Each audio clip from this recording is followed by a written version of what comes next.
Host. In eastern Congo years ago, on a road logged into a hill, we drove or were driven one evening to meet pygmies who claimed they were being eaten, which was possible. A woman with my name had watched the fire on which her arm was cooked and then devoured. The pygmies turned out to be lying, and this isn't about pygmies. In the truck, we argued with the driver about gays and the Bible as we lurched through the intestinal dark toward the safe haven of a Catholic priest who fed us the baby chimpanzee we'd seen when we'd pulled up that afternoon, fighting his tether on the father's porch. Friday afternoon with Boko Haram. We spent the Hezbollah war in Nigeria, eating hummus in a Syrian cafe and watching rockets. Nights alone in a hotel in Kano, we saw a girl grow famous on TV. We almost died in the north, you know. But you don't. No one does, except the photographer who crouched shotgun and begged the mob with hammered swords for his camera and passport. Its folio of spent pages, like the ordered laws of nations, was as irrelevant as our heads would be once cleaved from our pleading bodies. We'd be flung between them until one boy got bored and tossed us into the sopping dirt. The young blonde hosts a special now on what to do in Dubai, that obscene indoor ski slope, jeeps that bounce like jelly donuts over dunes lit to look friendly. There must be so many of us, spies, who are really academics, checking into obscure hotels, ordering contraband beer.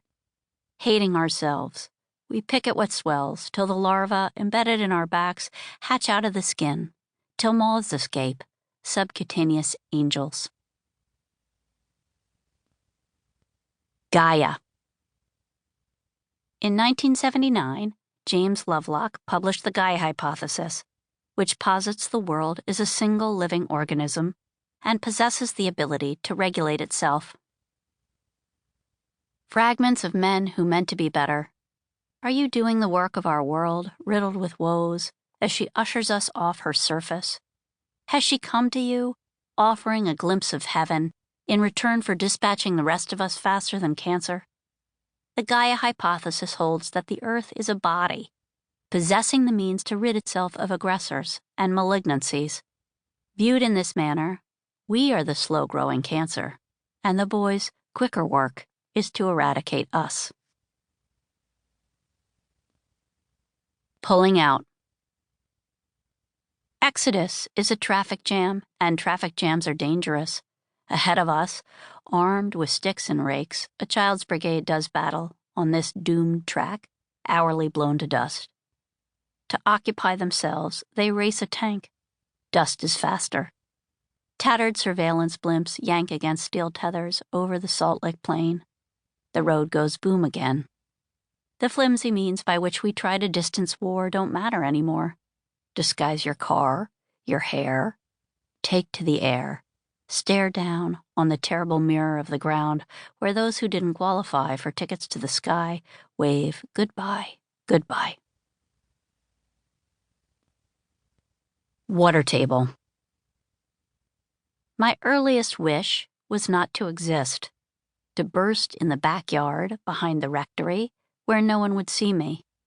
This wasn't a plea to be found or mourned for, but to be unborn into the atmosphere, to hang in the humid air as ponds vent upward from the overheated earth, rise until they freeze and crystallize, then drop into the aquifer.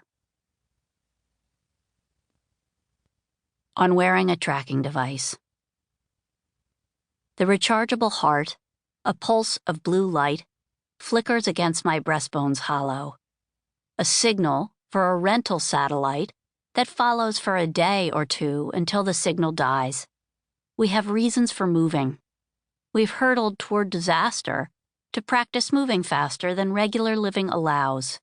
Proof of movement isn't proof of life. Habeas corpus. Eaglewood, agarwood, ginkgo, oud are names for the same precious infection that grows in Asian evergreens. Indifferent to its host, the resin's rare, a costly gift for